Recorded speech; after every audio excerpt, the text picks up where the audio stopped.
안녕하세요. 반갑습니다. 국립민속박물관 학예연구사 김창일이라고 합니다. 해양인문학이란 뭔가 바다에서 의존해 살아가는 사람들의 생활 양식, 밥벌이, 먹고 노는 일 등 사람살이에서 파생되는 모든 걸 말합니다. 인문학의 기초는 뭐냐면 기록이에요. 현재를 기록하지 않으면 미래에 제대로 된 기록을 남겨줄 수 없기 때문에 지금 우리가 살아가고 있는 사람의 모습들, 특히 바닷가에 살아가고 있는 사람들의 삶을 기록하는 일을 제가 하고 있습니다. 현장에서 일어나는 사건을 이야기를 하는데 역사학에서 말하는 기념비적인 역사 혹은 골동품적인 역사를 기록하는 건 아니에요. 우리가 살아가는 바닷가에서 평범한 어민이 어떻게 살아가는지를 기록하는 겁니다. 그러니까 현장성이 없는 인류학, 현장성이 없으면 김 빠진 콜라예요. 그만큼 조사자가 가지고 있는 생각과 역량, 열정 이런 것들이 굉장히 중요하다는 걸 말씀드리고 바닷속에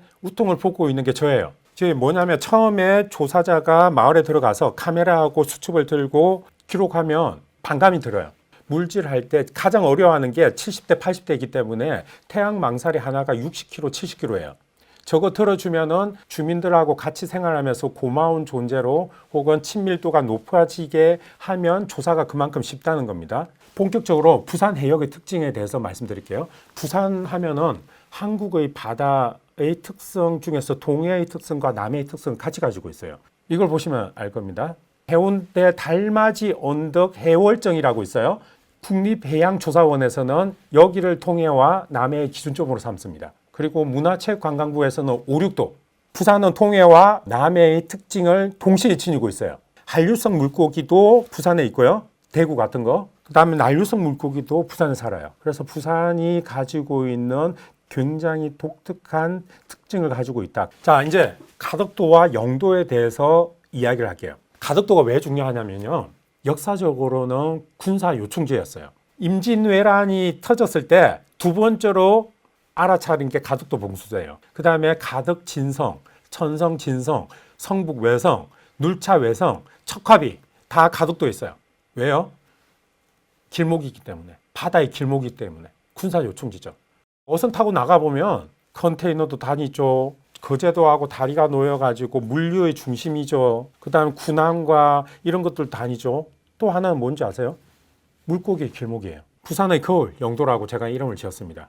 해양 1번지죠. 해양 수도를 표방하는 부산에서 해양도시 부산을 가장 선명히 보여줄 수 있는 곳은 바로 영도입니다. 해양대 보면 일제강점기, 6.25 전쟁, 산업화의 중심에 항상 영도가 있었어요.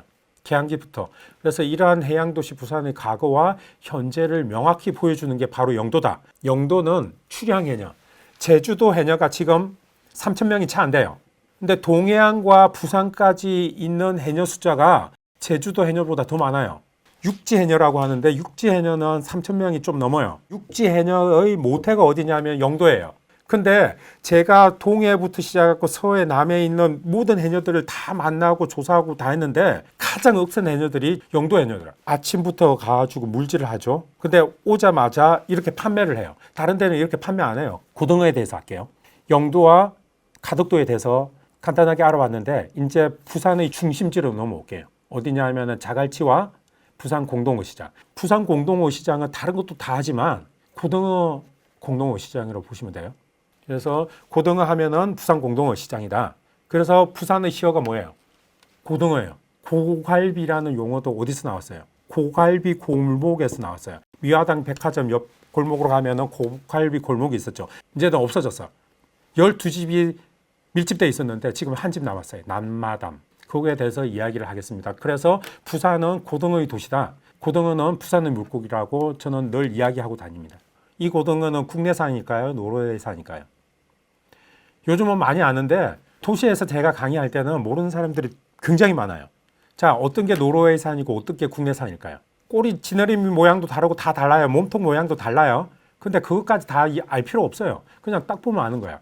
위에 게 노르웨이산이에요. 대서양 고등어, 밑에 게 태평양 고등어, 창고등어, 국내산이에요. 딱 봤을 때 선명하고 일률적인 무늬, 노르웨이산이에요. 저기 보면 복잡하면서 희미하고 굉장히 잔무늬들이 많죠. 이건 국내산 고등어예요. 사시사철 동일한 맛, 일률적인 맛을 내는 거는 노르웨이산이에요. 언제나 맛있어요. 국내산 고등어는 11월부터 2월까지 잡히는 거는 기름기가 노르웨이산보다 많아요. 그 외 계절에 잡히는 거는 노르웨이산보다 못해요. 고등어의 계절은 겨울이기 때문에 겨울에 잡히는 고등어는 창고등어가 더 맛있다고 보시면 됩니다. 이거 고갈비 골목입니다. 몇 년 전까지만 해도 남마당하고 원조 할매 고등어 두 집이 남아 있었어요. 여기 골목이 꽉 찼었어요. 고등어 구이 냄새로. 여기에서 고갈비 문화가 나오는 겁니다. 부산 공동어 시장인데 지금 이제 새롭게 만들어질 거예요. 1950년대, 60년대부터 시작해갖고 우리나라 어시장의 대장 노릇을 했죠. 지금도 그렇고 한번 동시에 나가요.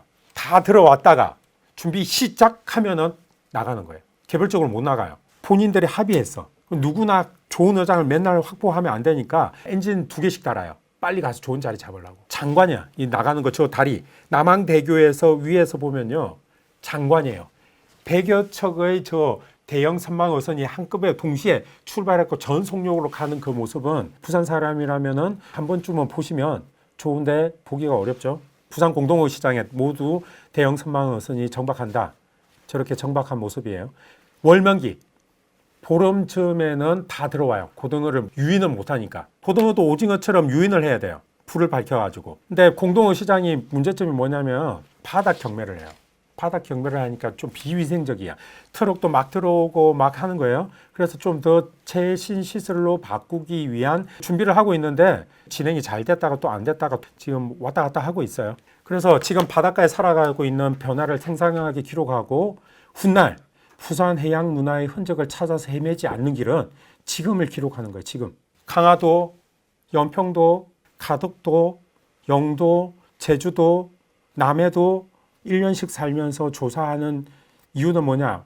바다에 의존해서 물고기에 의존해서 살아가는 사람들의 삶을 기록함으로 인해서 우리 역사에 지금을 살아갔던 사람들의 이야기를 책장 속에 남겨주는 거예요. 우리 역사 속에 어민들의 삶 기록한 거 거의 없어요. 차산어보에도 어민들의 삶 거의 없어요. 그냥 물고기 이야기 좀 해놓은 것밖에 없어요. 그래서 지금 우리가 서 있는 곳에서 일어나는 현상을 선명하게 보여주기 위한 끝나지 않는 고민은 현장 속에서 저 노인들이 가르쳐주는 저 노트에 바닥에 앉아서 그려주는 하나가 모여서 제가 된 거예요.